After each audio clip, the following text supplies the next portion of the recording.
I'm Jeremy Grantham. I'm 86 years old, and over the past 50 years, I've managed more than $100 billion. I predicted the dot-com crash in 2000. I warned about the housing bubble in 2008. I've studied more market cycles, more financial crises, and more wealth destruction than almost anyone alive today. And I need to tell you something that's going to upset a lot of people. You're poor, not because you don't work hard enough.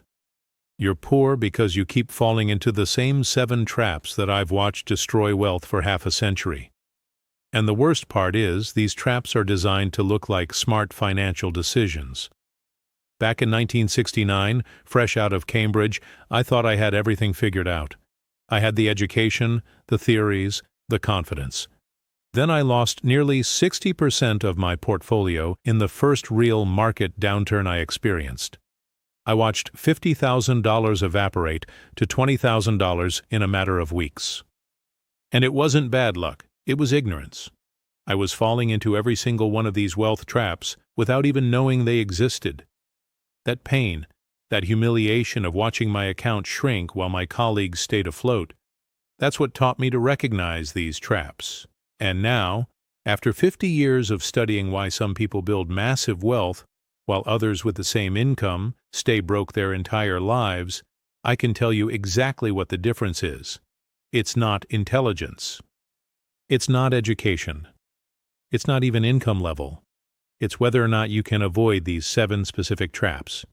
And today, I'm going to show you every single one of them, how to recognize them, and exactly how to avoid them using a step-by-step plan that covers the entire year ahead. By the time we're done, you'll know what to do in January, what to do in March, what to do in July, and where you need to be by December. This isn't theory. These are the same principles that helped me build my wealth and protect it through 3 of the biggest crashes in modern history. If what I'm saying resonates with you, hit that like button right now. Let me start with a number that should terrify you. The average American household has a net worth of approximately $120,000. Sounds okay, right? Wrong. When you remove home equity, which is just trapped money you can't actually spend, the average liquid net worth is about $40,000. And half of Americans have less than $12,000 in savings. These people aren't lazy. They work 40, 50, 60 hours per week. They're educated. They follow conventional financial advice, and they're still broke. Why? Because conventional financial advice is designed to keep you poor while making other people rich. The financial industry doesn't make money when you're wealthy and independent. They make money when you're in debt, when you're scared, when you're constantly buying and selling, when you're paying fees and interest. So they've created a system of traps disguised as wisdom. Your parents tell you these things. Your friends believe them, financial advisors repeat them, and every single one of them is destroying your chance at real wealth. Let me be very clear about something. You have an advantage right now that most people waste. You're hearing this today, in January 2026, which means you have 12 full months ahead of you. 12 months where you can make completely different decisions than the broke masses around you. Most people will waste this year the same way they wasted last year. They'll fall into the same traps, make the same mistakes, and wonder why nothing changes. But you have something they don't have anymore. You have time and you have knowledge. If you start today, if you follow the plan I'm about to give you, by this time next year you could have $15,000 to $25,000 more in actual wealth than you have right now. Not because you got a raise, not because you won the lottery, simply because you stopped falling into the traps that keep everyone else poor. But here's what you need to understand. This year is going to pass whether you take action or not. 12 months from now, you'll either be significantly wealthier or you'll be in exactly the same place, maybe worse, wondering where the time went. The people who stay poor aren't unlucky. They're just not willing to do things differently than everyone else around them. So let me ask you something honest. Does money bring you peace or anxiety? If you feel like you're trying to do the right thing, but still living with financial insecurity, comment your specific struggle below and finish with, "But I will win this fight." Sometimes admitting it is the first step, and your comment might help others going through the same thing. Now let me show you the 7 traps, and I'm going to be brutally specific because vague advice is useless. Trap number 1 is the consumption trap disguised as investment. This is the big one. This is the trap that keeps more people poor than all the others combined. Here's how it works. You're told that buying a house is an investment. You're told that buying a new car is necessary. You're told that spending money on your wedding, your furniture, your lifestyle is investing in yourself. It's all lies. A house you live in is not an investment. It's consumption. An investment pays you. A house costs you. Property taxes, insurance, maintenance, opportunity cost. Over 30 years, a $400,000 house will cost you approximately $1.5 million when you factor in all the real costs. And if you'd invested that money instead, you'd have $3 to $4 million. You just gave up $2 million for the privilege of owning a house. That's not investment. That's expensive consumption. A new car loses 20% of its value the moment you drive it off the lot. In 5 years, it's worth half what you paid. Show me an investment that guarantees a 50% loss in 5 years. You can't, because that's not an investment. That's consumption. And yet people finance cars for 6-7 years at 6% to 8% interest and call it a necessary expense. No, it's a wealth trap. Your wedding, your furniture, your clothes, your gadgets, all consumption. Not investment, not wealth building. Consumption. And here's the insidious part. The economy runs on consumption. Banks profit from it. Retailers need it. So everyone around you, from your parents to your friends to every advertisement you see, is telling you to consume. Buy the house. Get the nice car. Have the big wedding. You deserve it. Treat yourself. And every dollar you spend treating yourself is a dollar that will never compound into wealth. Trap number 2 is the debt trap disguised as opportunity. Credit cards, car loans, student loans, personal loans. You're told that debt is a tool, that smart people use leverage, that you need to borrow to get ahead. More lies. There are exactly 2 kinds of debt. Productive debt, which is debt used to acquire an asset that produces more income than the debt costs.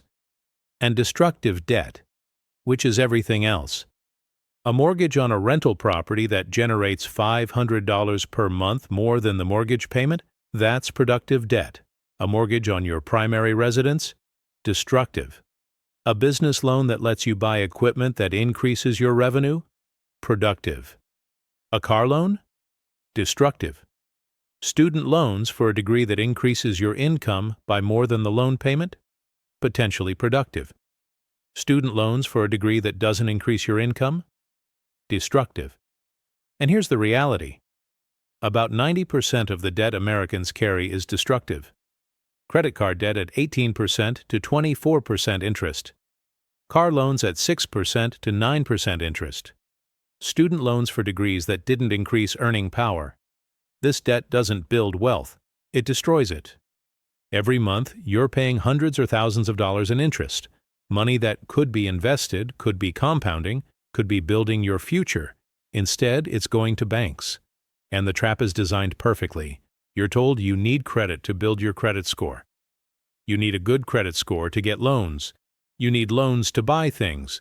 So you stay in the system, paying interest forever, thinking you're building something when really you're just feeding the machine. Trap number 3 is the fee trap disguised as professional management.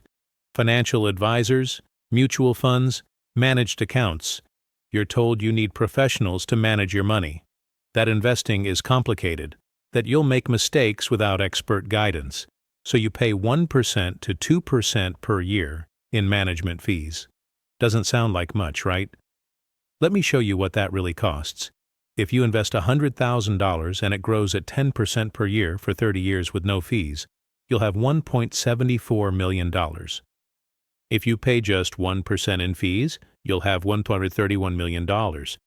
You just gave away $430,000. For what?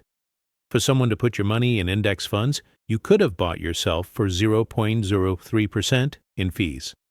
The financial services industry collects over $100 billion per year in fees.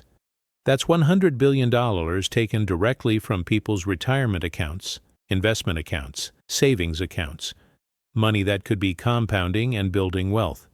Instead, it's paying for someone's vacation home. And the worst part is, study after study shows that managed funds don't beat index funds over the long term. You're paying extra money for worse performance. That's not professional help. That's a trap. Trap number 4 is the timing trap disguised as strategy. You're told to buy low and sell high, to time the market, to get in at the right moment and get out before the crash. And it sounds so logical. The problem is, it's impossible. I've spent 50 years studying market timing. I've predicted major crashes, and I'll tell you something that might shock you. Even I can't consistently time the market for short-term gains. Nobody can. The data is overwhelming on this. The average investor who tries to time the market earns about 3% to 4% per year. The same money left alone in an index fund earns 10% per year. Why the difference? Because people buy when they feel optimistic, which is usually near market peaks. And they sell when they feel scared, which is usually near market bottoms. Buy high, sell low. The exact opposite of what they're trying to do. I've watched this happen in every market cycle. In 1999, everyone was buying tech stocks at absurd valuations because they felt smart and optimistic. In 2002, after the crash, nobody wanted to touch stocks. In 2006, everyone was buying real estate. In 2010, nobody wanted real estate. In 2021, everyone was buying cryptocurrency and meme stocks. In 2023, they were selling at losses. The trap is that market timing feels like skill. It feels like you're taking control. But the statistics show that it's just expensive gambling that consistently underperforms doing nothing. Trap number 5 is the inflation trap disguised as safety. This trap catches the people who think they're being smart by avoiding risk. They keep their money in savings accounts earning 0.5% interest, in money market funds earning 2%, in bonds earning 3% to 4%. They think they're being safe and responsible. They're not. They're guaranteeing that they'll get poorer every year. Inflation over the past 30 years has averaged about 2.5% per year. Right now, it's higher. If your money is earning 2% and inflation is 3%, you're losing 1% of your purchasing power every single year. In 20 years, that safe money will have lost 20% of its value. You didn't keep it safe. You let it slowly evaporate. This is why poor people stay poor. They're terrified of risk, so they keep their money in places that feel safe but guarantee long-term losses. Meanwhile, wealthy people understand that the real risk is inflation, not market volatility. A diversified portfolio might go down 20% in a bad year and up 30% in a good year. Over time, it averages 10% annual returns. That safe savings account goes up 0.5% every single year while inflation eats 2% to 3%. Which one is actually riskier over 20 years? The trap is that safety feels good in the moment, but safety today often means poverty tomorrow. Trap number 6 is the income trap disguised as success.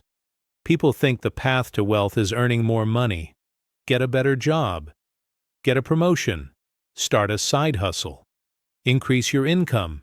And yes, income matters. But here's what I've observed over 50 years. I know people who earned $50,000 per year and retired millionaires. And I know people who earned $200,000 per year and retired broke. The difference isn't income. It's savings rate and investment discipline. Someone earning $60,000 who saves and invests 20%, that's $12,000 per year, will become wealthy. Someone earning $150,000 who saves 5%, that's $7,500 per year, will stay middle class forever. The trap is lifestyle inflation. Every time you get a raise, you increase your spending. Bigger house, nicer car, more expensive vacations. Your income goes up, your expenses go up, and your savings rate stays exactly the same. I've watched this destroy wealth for decades, people in their 50s earning $180,000 per year with less than $100,000 saved for retirement because every raise went to a bigger mortgage, a nicer car, private schools, country club memberships. They fell into the income trap. They confused earning money with keeping money. Trap number 7 is the complexity trap disguised as sophistication.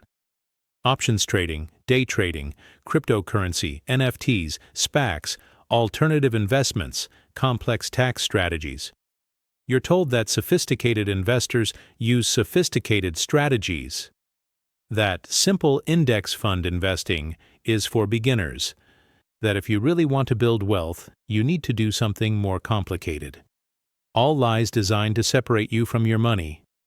The wealthiest people I know, the ones with $10 million, $50 million, $100 million plus, almost all of them built that wealth through simple, boring strategies.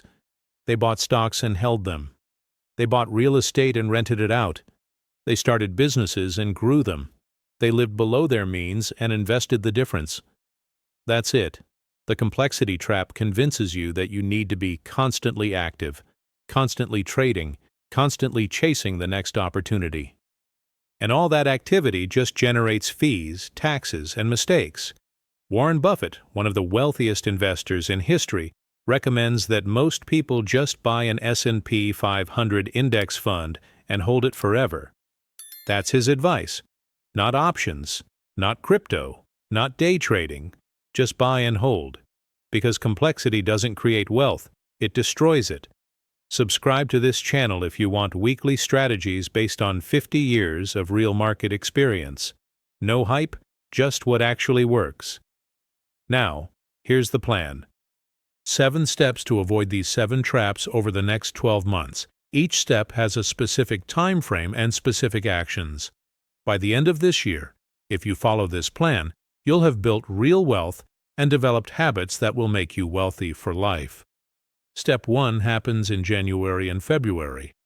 Your job is to calculate your real financial position and face it honestly. Most people have no idea how much they actually spend or where their money goes. Get your bank statements for the past 3 months. Every single transaction. Add up what you spent on housing, transportation, food, entertainment, debt payments, everything. Then calculate your true savings rate. Take your after-tax income and subtract your total expenses. What's left is your real savings. For most people, this number is terrifying. They think they're saving, but when they do the actual math, they're saving maybe 2% to 5% of their income. That's not enough. You need to be saving at least 15% to 20% if you want to build real wealth. If you're saving less than 10%, you're in the poverty trap. You're not building wealth. You're treading water. So in January and February, your only job is to know your numbers with brutal honesty. Write down your total income, your total expenses, your total debt, your total savings, and your current savings rate. No judgment, no excuses. Just facts. Step 2 happens in March. This is where you eliminate destructive debt or create a specific plan to eliminate it within 24 months. List every debt you have: credit cards, car loans, personal loans, student loans. Write down the balance, the interest rate, and the minimum payment. Any debt over 6% interest is an emergency. It's a fire burning your wealth. You need to attack it immediately. Use the avalanche method. Pay minimums on everything, then put every extra dollar toward the highest interest debt. When that's gone, attack the next highest.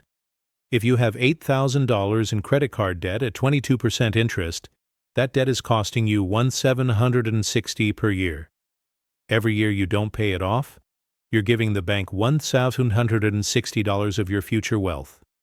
If you can pay an extra $300 per month toward that debt, it's gone in 24 months. Then that $300 per month goes into investments instead of interest payments. In 30 years at 10% returns, that $300 per month becomes $678,000. The credit card debt isn't just costing you $8,000. It's costing you $678,000 in future wealth. That's the real cost of the debt trap.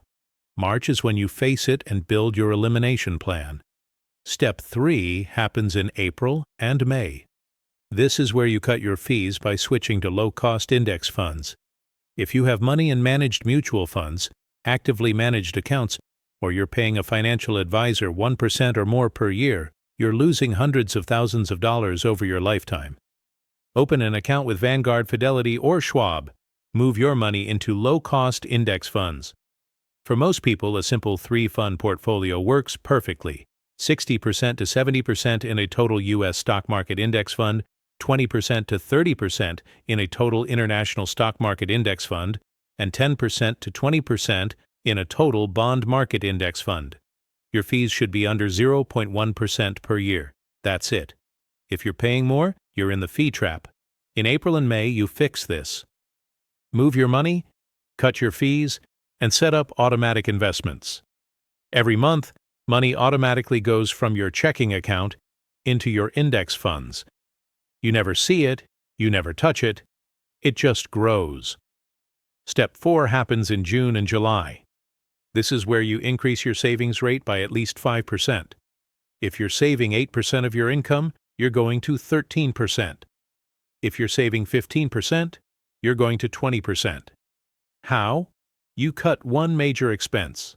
Not 10 small expenses, one major expense. Maybe you move to a cheaper apartment and save $300 per month.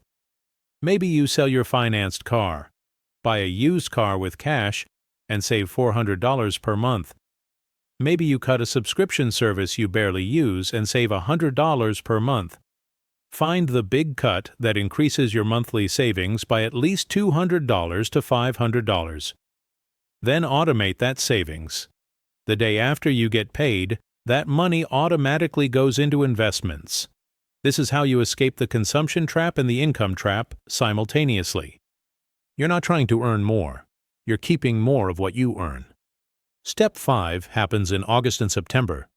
This is where you build your anti-timing system. You're going to invest the same amount of money on the same day every single month, regardless of what the market is doing. If the market is up, you invest. If the market is down, you invest. If there's a crash, you invest. If there's a boom, you invest. This is called dollar cost averaging, and it's the only market timing strategy that actually works.